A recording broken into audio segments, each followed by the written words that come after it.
지난 시간에 우리는 유대인들이 갑자기 큰 위기에 처했던 장면을 보았습니다. 왕의 명령으로 자기의 민족 전체가 죽음에 처하게 되었죠.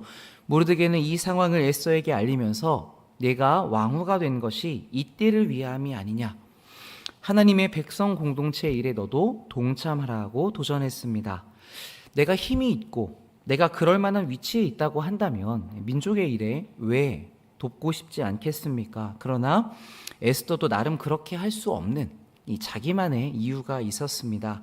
그래서 이번은 어려울 것 같다고 말했다가 다시 요청하는 그 모르드게의 말을 듣고 반응해서 하나님 앞에 기도하겠다고 답신을 보냅니다. 뿐만 아니라 유대민족 공동체 전체가 함께 금식하며 기도해달라고 그렇게 요청하기도 했죠. 그런데 저는 이 에스더의 대답을 보면서 조금 약간의 이질감을 느꼈습니다. 여러분, 우리 4장 16절 말씀 잠시 보겠습니다. 당신은 가서 수산에 있는 유다인들을 다 모으고 나를 위하여 금식하되 밤낮 3일을 먹지도 말고 마시지도 마소서. 나도 나의 시내와 더불어 이렇게 금식한 후에 규례를 어기고 왕에게 나아가리니 죽으면 죽으리이다 하니라. 자, 여러분, 어떤 문제가 생겼을 때 우리가 기도하는 그 기도를 한번 생각해 보시면 좋겠습니다. 우린 어떤 문제가 발생하면 보통은 하나님, 이런 문제가 생겼습니다. 저를 좀 도와주십시오. 제발 저를 좀 살려주십시오. 이렇게 기도를 시작합니다. 자, 그러다가 이제 그 문제의 해결책을 구하면서 누군가로부터 모르드게의 말과 같은 이런 도전을 받게 되면 우리가 생각하지 못했던 그 영역이 확장이 되죠. 정말 하나님께서 나를 사용하실 수도 있는 일이겠구나. 이렇게 새로운 생각을 가지게 되면서 우리의 기도가 조금 더 달라지게 됩니다. 그럼 우리는 하나님, 제가 이런 이야기를 들었는데 정말 그렇습니까? 저를 지금 여기에 두신 것이 이때를 위함입니까? 그런데 저도 지금 이 일을 하기가 참 어려운 상황인 것 아시지 않습니까? 제가 정말 그렇게 하기를 하나님이 원하십니까? 이런 식으로 묻게 됩니다. 그러니까 우리는 왕 앞에 나아가는 이 일이 진짜 하나님이 원하시는 일인가? 정말 나를 사용하고 싶어 하시는가? 내가 그렇게 하는 게 맞는가? 이런 것을 묻는 경우가 많은 것이죠. 근데 만약 에스더가 그런 식이었다면 모르드게에게 대답을 어떻게 주었겠습니까? 사람들을 다 모아서 금식하되 3일을 물도 먹지 말고 아무것도 드시지 마십시오. 나도 내 주변 사람과 그렇게 금식하겠습니다. 그렇게 3일간 열심히 금식하며 기도한 뒤에 하나님께서 응답을 어떻게 주시는지를 보고 제가 말씀드리겠습니다. 보통은 이렇게 얘기하지 않겠습니까? 우리가 기도해보고 말씀드리겠습니다라고 하는 것은 대부분 이런 식의 기도를 의미하죠. 그게 잘못됐거나 틀린 이야기는 아닙니다. 기도해보고 물어봐야 하고 하나님이 주신 응답을 따라서 결론을 내려야 하니까요. 그런데 에스더는 이 순서가 좀 달라 보입니다. 저를 위해 기도해 주십시오. 저도 그렇게 기도한 후에 어떻게 하겠다? 왕에게 나아가겠습니다. 그러니까 이미 나아가겠다는 그 결론을 마음의 뜻으로 정해놓고 있는 상태였죠. 그러니까 이 여인이 깊이 고민하면서 모르드게의 이야기를 분별해 보더니 지금 자신이 움직이는 것이 하나님이 원하시는 게 분명하다는 결론을 먼저 내렸던 것입니다. 우리는 이 하나님의 뜻이 무엇인지를 이미 많이 알고 있습니다. 그동안 말씀을 통해 듣고 배우신 것들을 가지고 있으시죠. 그렇다면 그런 여러분이 배워서 알고 확신한 일에 대해서는 하나님께 굳이 물으실 필요가 없습니다. 물론 지금 그 시점에서 여러분이 이렇게 하는 게 맞나 저렇게 하는 게 맞나가 좀 애매하다면 이 갈림길에 대해서 어디로 가면 좋을지 하나님께 물어보는 것이 중요하고 필요하죠. 그런데 이런 방향으로 가는 것이 맞다라고 여러분이 분명하게 알고 있는 일들에 대해서는 하나님, 제가 이걸 할까요 말까요 같은 기도는 의미가 없는 것일 수 있습니다. 왜냐하면 하나님은 우리가 그렇게 하기를 당연히 바라고 계시기 때문이죠.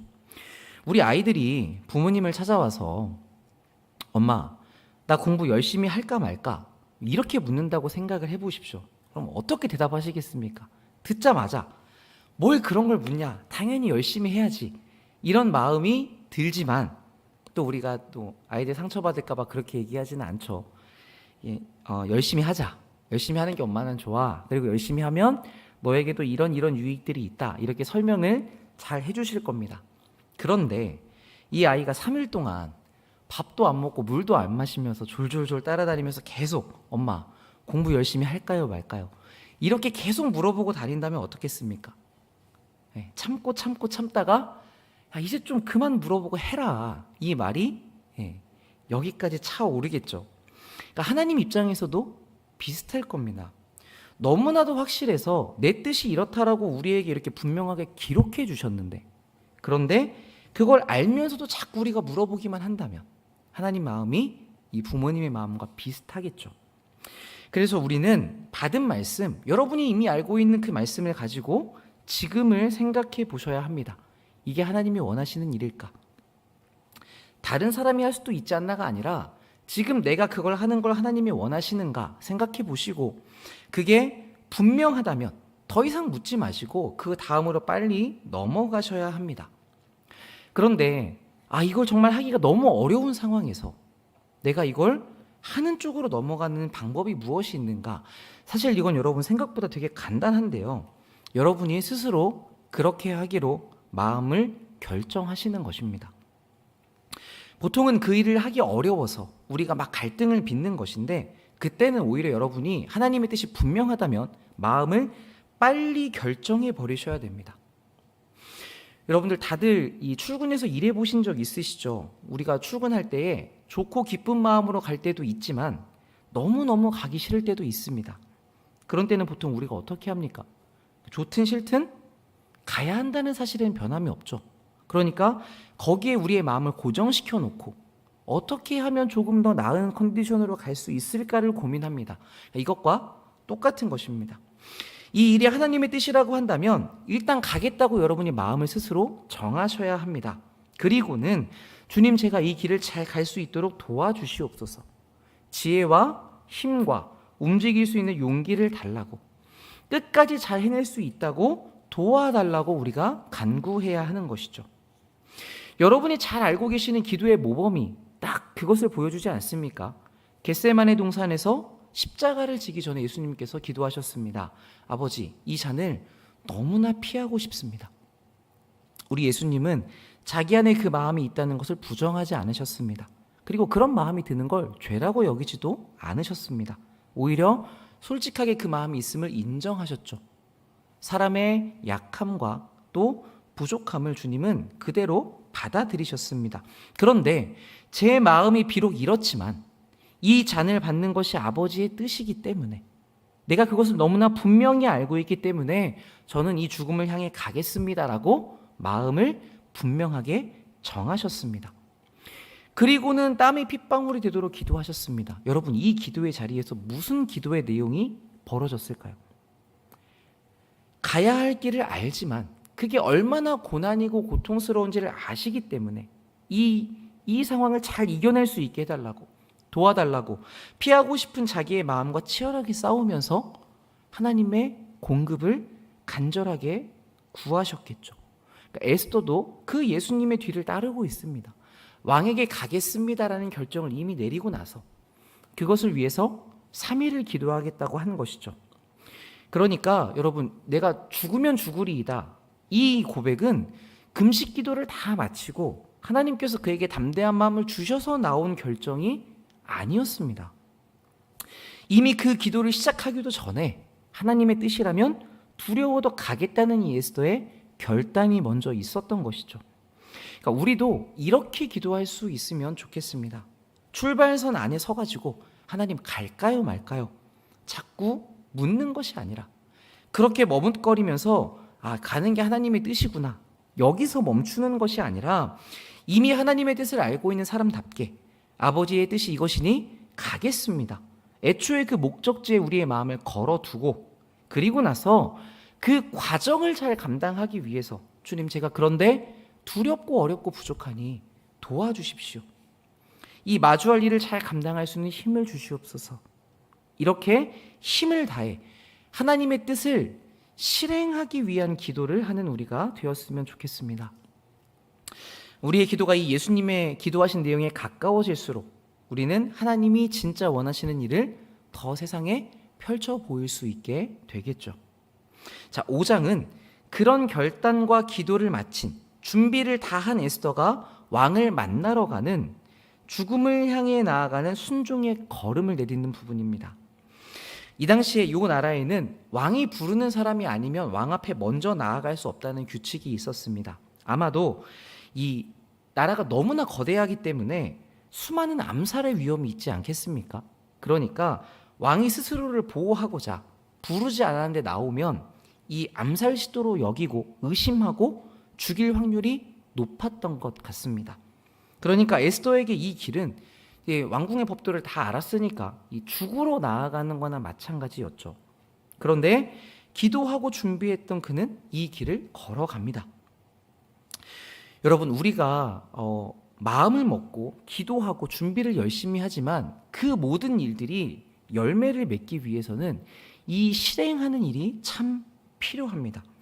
에스더가 마음을 먹고 3일 동안 열심히 기도했다고 하더라도 실제로 이 앞에 나아가지 않았다면 그 전에 모든 결단과 수고는 아무 열매를 맺지 못했겠죠. 그러니까 이것 때문에 사단은 마지막까지 우리를 흔듭니다. 그러니까 행동하지 못하도록 방해를 하는 것이죠. 그러니까 때로는 거기서 막 준비하고 기도하고 이런 진행들이 잘 되도록 놔두기도 합니다. 그래서 우리가 거기까지 잘 오는데 마지막 결정적인 순간에 분란을 만들거나 우리의 마음을 무너지게 만들거나 어떤 사건과 사고를 통해 딱 그 순간에 행동하지 못하게끔만 방해하기도 하는 것이죠. 그러면 준비한 모든 것들이 다 의미가 없게 되니까요. 우리가 아이들을 키우면서 가장 마음을 쓰는 일이 이런 것이지 않습니까? 아이가 어느 날 딱 결심을 하고 어머니 제가 이제부터는 공부를 정말 열심히 하겠습니다. 도서관을 끊어주십시오. 그래서 결제 딱 해주고 책 싸들고 가서 책상에 책을 딱 펼쳐놓고 정리 다 하고 문제집을 딱 펴는데 그렇게 해놓고 공부를 안 하고 와요. 공부를 하겠다 그래서 과외 선생님을 딱 붙여주는데 과외 시간마다 열심히 앉아있지만 스스로 공부를 하지 않아요. 그러면 그 준비와 결단과 모든 것들이 다 의미가 없는 것과 똑같죠. 그런데 우리가 그렇게 속상하게 보는 그 모습이 아이들에게만 있는 것이 아니라 우리에게도 똑같이 있을 수 있다는 말씀입니다. 여러분 안에도 과거에 마음 먹었던, 그렇지만 아직 꽃 피우지 못하고 남아있는 그 선한 일에 대한 씨앗, 줄기, 봉오리들이 남아있으시지 않습니까? 그때 거기서 끝까지 했었어야 되는데 라는 생각이 드는 일들 말입니다. 그래서 준비가 참 중요하지만, 그리고 많이 준비하셔야 하지만 그보다 더 중요한 것은 실행하는 것이라고 볼 수 있습니다. 하나님은 그렇게 자기의 뜻을 따라 움직일 수 있는 한 사람을 기다리십니다. 지금 이 시점에서 왕의 명령이 이미 다 선포되었고, 그래서 수많은 유대인들은 하나님이 구원해 주시기를 바라면서 간절히 기도하고 있었습니다. 여러분, 이 순간에 하나님이 뭘 하고 계셨습니까? 우리가 보기에는 하나님의 일하심이 아무것도 없는 것 같죠. 그냥 지켜보시는 것 같아요. 그런데 보이지 않게 하나님이 무슨 일을 하고 계시냐면 하나님의 뜻대로 움직일 수 있는 한 사람을 준비하고 계셨습니다. 모세의 뒤를 이어받아서 너무 두려워하던 그 여호수아를 강하고 담대해라, 이렇게 천사를 통해서 말씀하신 하나님이 이번에도 걱정하고 두려워하는 에스더에게 결단하도록 힘을 주셨던 것이죠. 그러니까 우리는 이 자리에 앉아가지고 기도를 열심히 하면 어떤 일이 알아서 다 풀릴 것이라고 생각하는 경우가 참 많지만 모르드게는 정확하게 반대로 이야기했습니다. 하나님께서는 반드시 작정하신 바를 이루실 것인데 너가 움직이지 않는다면 너를 통해서는 이루시지 않을 것이다. 네가 그 일에 동참하지 않는다면 너는 그 하나님의 일하심을 볼 수 없을 것이다. 자기의 안전만을 추구하며 몸을 사릴수록 더욱더 하나님의 일하심에서는 멀어지게 될 것이다. 그래서 에스더는 그 자리에서 움직였습니다. 기도하고 도우심을 구하며 내가 죽을지언정 저 그럼 하나님의 길을 따라가겠습니다 라고 왕 앞에 걸어 나갔던 것이죠. 그러자 왕의 눈에 에스더가 매우 사랑스럽게 보였다라고 이야기합니다. 이 부분에서 역시 예뻐야 된다라고 생각하시는 분들이 많으시던데 그보다는 잠언 21장 1절의 말씀이 더 적절할 것 같습니다. 여러분 아시는 내용 있죠? 왕의 마음이 보의 물과 같아서 여호와께서 뜻하시는 대로 임의로 운행하신다. 하나님께서 이 왕의 마음에 일하셨는데 이 기적은 소리 소문 없이 일어났습니다. 우리의 삶에도 보이지 않는 이런 하나님의 일하심들이 있죠.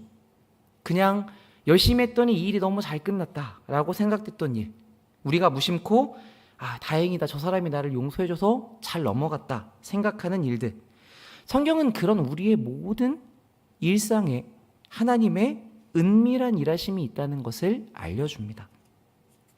왕이 그 에스더를 보자 얼마나 마음에 들었던지 즉시 지팡이를 내밀어서 살려줄 뿐만 아니라 그냥 나아온 사람한테 갑자기 내가 소원을 들어주겠다고, 나라의 절반이라도 주겠다고 이렇게 이야기합니다. 나라의 절반이라도 주겠다는 말은 무슨 말입니까? 단지 땅의 절반이 아니라 자신과 동등해질 정도까지, 너가 원하는 모든 것은 그냥 다 들어주겠다는 그런 표현이죠. 그러면 저 같으면 딱 요 시점에서 곧장 소원을 이야기했을 것 같습니다. 너무 좋은 기회잖아요. 그런데 에스더는 거기서 바로 말하지 않습니다. 우선은 왕과 하만을 위해서 잔치를 베푸겠다고 이야기하고 초대하죠. 그러니까 급하게 달려가지 않아요. 그러니까 여기서 우리는 에스더가 그동안 기도하면서 얼마나 이 일에 대해서 많이 고민하고 준비했는지를 알게 됩니다. 목숨이 걸린 일이었잖아요. 그러니까 왕 앞에 나아갈 때까지 옷가짐, 행동 하나, 말 한마디, 얼마나 많은 경우의 수를 준비했겠습니까? 그러니까 아마도 그 계획을 따라서 움직였던 것으로 보입니다. 자, 여기서부터 우리는 이 반전이 일어날 것을 기대하게 되죠. 에스더가 모든 것을 걸고 실행했더니 죽음이 완벽하게 지배하고 있던 상황에서 무언가 변화가 생길 수 있다는 희망을 품게 만듭니다. 자, 그런데 여러분, 에스더의 이 기록자는요, 무언가 이제 에스더가 일을 하겠다, 뭔가 생명의 여명이 비치겠다 기대가 되는 순간에도 동시에 악의 그림자가 훨씬 더 짙게 드리우는 것을 보여주고 있죠. 에스더가 그렇게 일을 진행해 가고 있는 와중에 다른 편에서는 무슨 일이 벌어지냐면 하만이 모르드게를 장대에 매달아 죽이겠다고 장대를 세우고 있었습니다. 그러니까 이스라엘의 상황, 그리고 모르드게의 상황은 현실에서는 더욱더 악화되고 있는 것처럼 보일 수 있었던 것이죠. 그런데 이렇게 어두움이 짙어질수록 하나님의 역전의 때가 밝아오고 있었습니다. 왕후가 베풀었던 첫날의 잔치를 마친 다음 날, 하만은 왕과 둘째 날 잔치에 또 참여합니다. 그런데 이때 에스더가 왕에게 소원을 이야기하죠.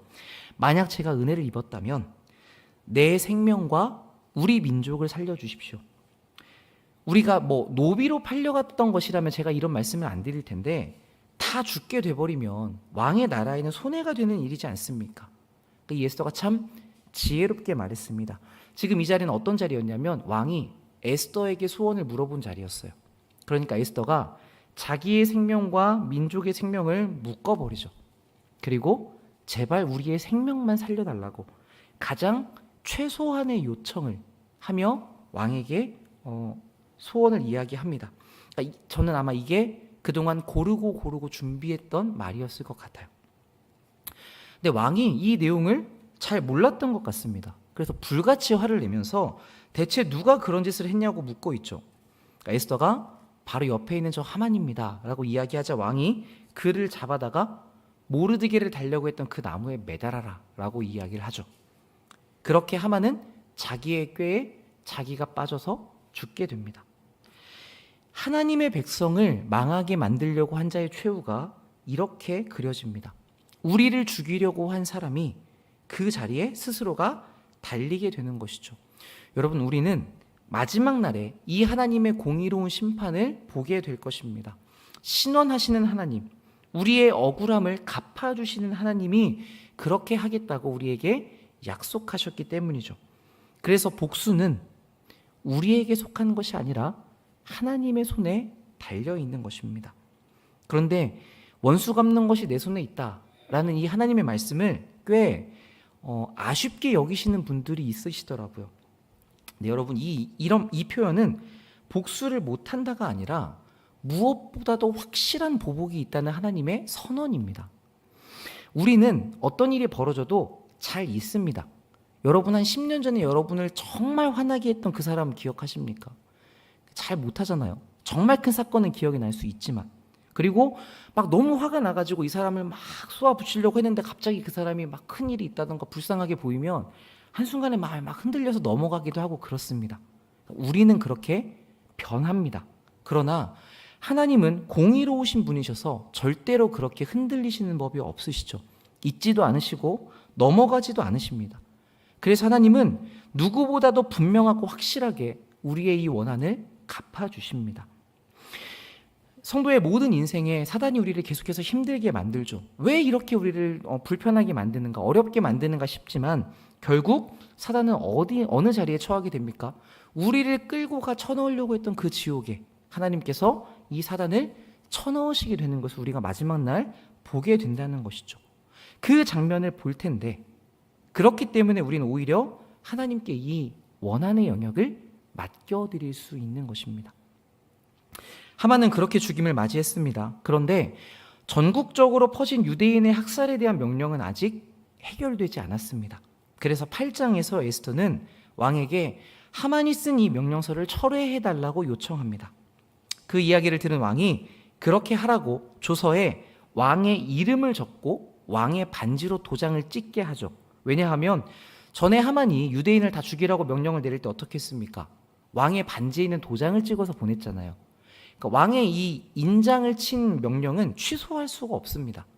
그런데 지금 에스더의 요구를 듣고 철회하려고 하니까 왕이 자기의 이름을 넣고 거기에 도장을 찍은 것이죠.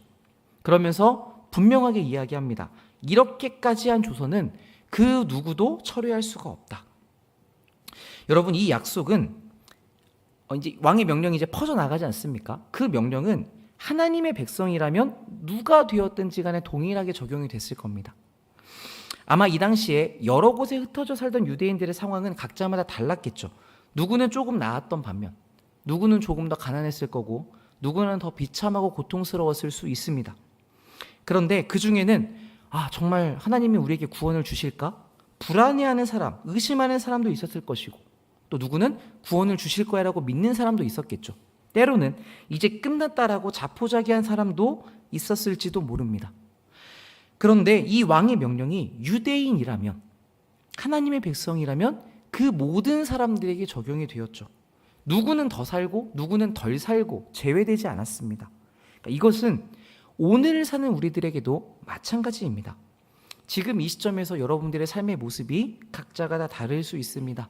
누구는 조금 나을 수 있고, 누구는 좀 더 힘들 수 있고, 누구는 믿음이 많이 흔들릴 수도 있죠. 그런데 하나님은 마지막 날에 우리에게 다 동일한 구원을 약속하신다고 이야기하십니다. 여러분, 혹시 이 본문을 보시면서 왕의 이름을 적고 도장까지 찍었기 때문에 철회할 수 없다, 이 내용을 보면서 그런데 혹시 또 뒤에 취소되면 어떻게 하나, 이렇게 걱정하시는 분 계십니까? 우린 이 부분을 보면서 절대 그럴 일이 없을 거라고 생각합니다. 이제 유대인들은 구원을 얻었구나라고 확신하죠. 그런데 여러분, 이 장면이 무엇을 보여줍니까? 하나님이 명령하신 구원은 물을 수 없다는 것을 상징하고 있죠. 그러니까 말 그대로 누구도 취소할 수가 없다는 이야기입니다. 그런데 우리는 종종 이 구원이 취소되면 어떻게 하는가라는 걱정을 가지고 살 때가 있습니다. 참 신기하죠. 여기 글에 적혀있는 이 왕의 명령은 절대 취소될 일이 없을 거야 라고 생각하는데, 하나님이 우리에게 약속하신 구원은 그렇게 확실하지 않을 수도 있다라고 우리가 생각한단 말입니다. 그런데 성경이 분명히 증언합니다. 여러분, 하나님이 주신 구원에 철회란 결코 없습니다. 너희가 결코 죽지 않을 것이다, 철회할 수 없는 왕의 명령이 우리에게 약속된 것이죠. 그러니 여러분이 어느 상황이라도, 여러분이 하나님께 완전히 버림받은 것 같고 내가 하나님 앞에 돌아갈 수 없을 정도로 그런 상황에 처한 그때라도 우리가 이 약속을 붙잡고 마음을 담대히 먹으실 수 있으면 좋겠습니다. 우리는 결국의 결국 그 마지막 날에 이 하나님으로 인해서 역전을 경험하게 됩니다. 근데 여러분, 이 역전이라고 하는 것은 망하지 않는 정도가 아니죠. 우리가 죽게 되었는데 간신히 살았다, 생명은 부지했구나. 이 정도가 아닙니다. 여러분 우리 8장 11절부터 한번 보겠습니다. 제가 읽겠습니다. 8장 11절.